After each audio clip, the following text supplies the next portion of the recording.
अस्सलाम वालेकुम dear students, I hope you all will be fine. आज का जो हमारा टॉपिक है वो है ब्रांचेस ऑफ बायोलॉजी के बारे में। ठीक है, लास्ट टाइम हमने इंट्रोडक्शन टू बायोलॉजी को देखा था और बायोलॉजी की मेजर डिवीजन में को देखा था, जिसमें हमने पढ़ा था बॉटनी के बारे में, जोलॉजी और माइक्रोबायोलॉजी में। तो आज हम ब्रांचेस ऑफ बायोलॉजी को देखेंगे। ठीक है, तो स्टार्ट करते हैं आज का लेसन। बिस्मिल्लाहिर्रहमानिर्रहीम। हमारे पास जो सबसे पहली ब्रांच है बायोलॉजी की वो है मॉर्फोलॉजी। ठीक है, मॉर्फोलॉजी, इस ब्रांच को भी अगर हम लफ्ज मॉर्फो का अगर देखें तो मॉर्फो का मतलब क्या है? स्ट्रक्चर। ठीक है, स्ट्रक्चर।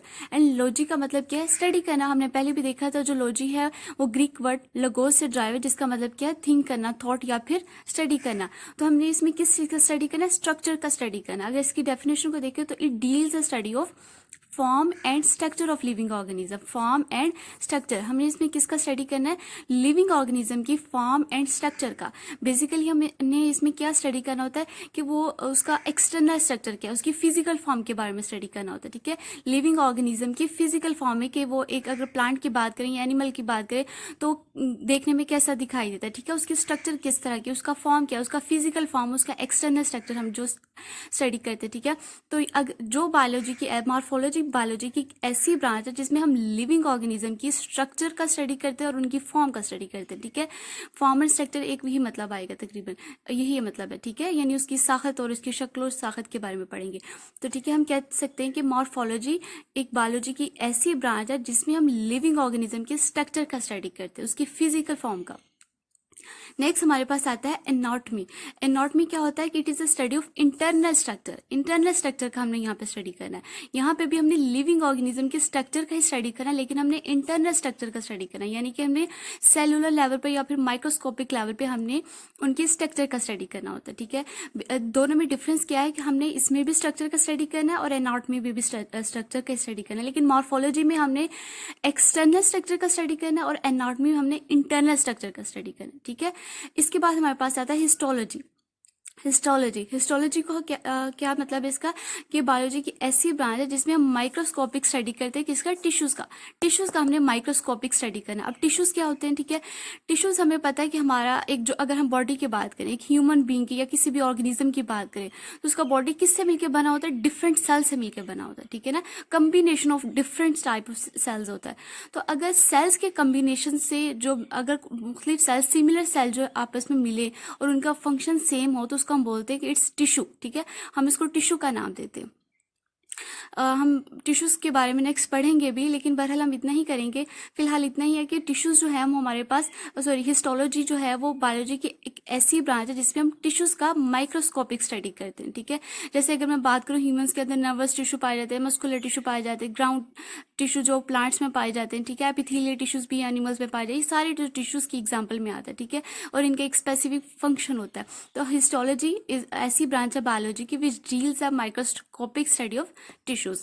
नेक्स्ट हमारे पास आता है सेल बायोलॉजी। सेल बायोलॉजी भी इसके नेम से ही ऑब्वियस हो रहा है कि इसमें किसका स्टडी होगा? सेल का स्टडी होगा। Study of structure and functions, structure and functions of cell and cell organelles. ठीक है, अब सेल हमें पता है क्या है। सेल हमारे पास एक बेसिक स्ट्रक्चर और फंक्शनल यूनिट ऑफ लाइफ है। सेल को हम क्या बोलते हैं? कि basic structure and functional unit of life है। ठीक है, जिंदगी की एक इकाई है, एक इंपॉर्टेंट पार्ट है। डिफरेंट सेल्स के कॉम्बिनेशन से जो है वो टिश्यूज बनते थे, ऑर्गन सिस्टम, और फिर एक इंडिविजुअल फॉर्म होता है। ठीक है ना, तो एक सेल जो एक बेसिक यूनिट। अब सेल का आपने पढ़ा भी होगा स्ट्रक्चर के। सेल में क्या होता है? एक सेल राउंड होता है। ठीक है, उसके अंदर दरमियान में जो है न्यूक्लियस पाया जाता है, उसके सेल मेम्ब्रेन होती है, सेल वॉल पाई जाती है, उसके अंदर जो है हमारे पास वैक्यूल्स होता है, क्लोरोप्लास्ट होते हैं, माइटोकॉन्ड्रिया होते हैं, प्लास्मिड्स होते हैं। ये सारे क्या होते हैं? उसकी सेल ऑर्गेनेलिज होते हैं। तो हमने सेल बायोलॉजी में क्या स्टडी करना है? ठीक है, इसमें हमने सेल का और सेल के अंदर जितने भी ऑर्गेनेलिज पाए जाते हैं, लाइक अगर मैं बात करूं माइटोकॉन्ड्रिया की, तो वो इसका क्या होगा? ऑर्गेनेली होगा। प्लास्मिड इसका क्या होगा? एक ऑर्गेनेली होगा। वैक्यूल इसमें जो होगा वो इसका ऑर्गेनेली होगा। साइटोप्लाज्म, इसी तरह इसकी सेल मेम्ब्रेन, ये सारे सेल ऑर्गेनेली में आते हैं। और ओवरऑल हम इसको क्या बोलेंगे? कि ये एक सेल। तो हमने सेल का और सेल के ऑर्गेनेली का हमने स्ट्रक्चर, उनके क्या फंक्शन है, वो किस वे से काम करते हैं, ये सारा हम सेल बायोलॉजी में पढ़ते हैं। इसके अलावा it also deals the study of cell division. इसमें हम सेल डिवीजन को भी देखते हैं। अब सेल डिवीजन क्या होती है हमारे पास? सेल डिवीजन एक बहुत इंपॉर्टेंट प्रोसेस है जिसे हम माइटोसिस भी बोलते हैं। ठीक है, इसमें क्या होता है कि सेल डिवाइड होता है, एक प्रोसेस से गुजरता है, उसमें डिवीजन का प्रोसेस होता है। ठीक है, और फिर वो न्यू सेल्स जो है वो फॉर्म होते हैं। ठीक है, उसको हम क्या बोलते हैं? कि सेल डिवाइड हो रहा है, एक इंपॉर्टेंट प्रोसेस है, एक इंपॉर्टेंट फिनोमिना है, ठीक है, लाइफ का। तो इसको जिसको हम माइटोसिस भी कहते हैं, ठीक है, तो ये उसको हम बोलते हैं सेल डिवीजन। तो बेसिकली हमारे पास सेल बायोलॉजी क्या है कि it's a branch of biology which deals a study of structure and function of cell and cell organelle. हमने सेल और सेल के ऑर्गेनेली की स्ट्रक्चर और फंक्शन को स्टडी करना है, और इसी तरह इसमें हम और क्या स्टडी करते हैं, इसमें हम सेल को डिवाइड किस तरह होता है, ये सारा स्टडी हम जो करते हैं ये सेल बायोलॉजी में आता है, ठीक है।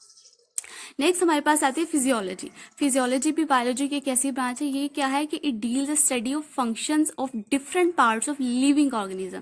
इसमें हमने क्या करना है कि पार्ट्स के फंक्शन का स्टडी करना, फंक्शन का स्टडी करना, लिविंग ऑर्गेनिज्म के जो पार्ट्स होंगे, ठीक है। अब लिविंग ऑर्गेनिज्म में पता नहीं कितने डिफरेंट पार्ट से मिलकर बना, चाहे वो ह्यूमन हो, चाहे वो प्लांट हो, चाहे वो एनिमल हो, ठीक है।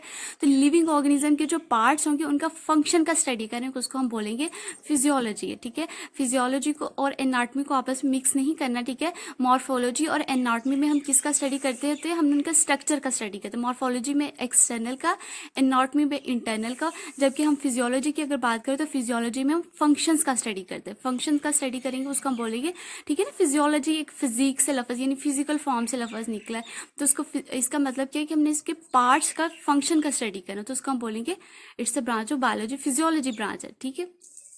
नेक्स्ट हमारे पास आता है जेनेटिक्स। जेनेटिक्स देखा जाए तो एक बहुत इंपॉर्टेंट वेल नोन ब्रांच है बायोलॉजी की, ठीक है। इसके भी नेम से ऑब्वियस हो रहा है क्या है कि इसमें जीन्स का स्टडी होगा।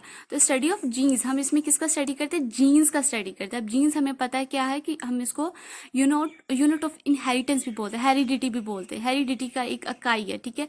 जीन जो है वो क्या करती है, study of genes and their role in inheritance. Inheritance में इनका रोल का, इनहेरिटेंस को हम देखें तो इनहेरिटेंस का क्या मतलब है कि transmission of character from one generation to other, एक जनरेशन से दूसरी जनरेशन में जो मुंतकिल होना उसकी कैरेक्टरिस्टिक्स का। अब कैरेक्टरिस्टिक्स क्या होते हैं कि खुसूसियात, चाहे वो कैरेक्टर जो वो अच्छी हो, चाहे मतलब नापसंद की, नहीं, वो सारे कैरेक्टरिस्टिक में, लाइक अगर उसका हेयर कलर क्या है, उनका स्किन कलर क्या, हाइट क्या है, वेट क्या, आइज कलर क्या है, बॉडी फिगर, ये सारी बातें उसके कैरेक्टरिस्टिक्स में आएंगी, ठीक है।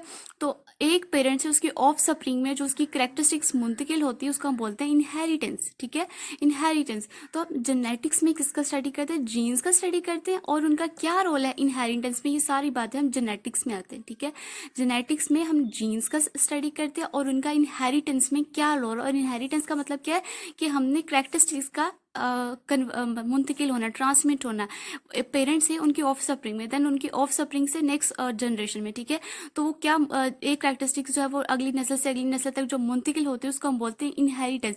वो कैसे होती हैं, उनका क्या प्रोसेस है, ये सारी बातें जो हम जेनेटिक्स में स्टडी करते हैं। नेक्स्ट हमारे पास आता है एम्ब्रियोलॉजी। अब अगर हम देखें एम्ब्रियोलॉजी को, तो एम्ब्रियोलॉजी को भी अगर गौर से देखो तो इसके भी नेम से ऑब्वियस हो रहा है, ठीक है ना।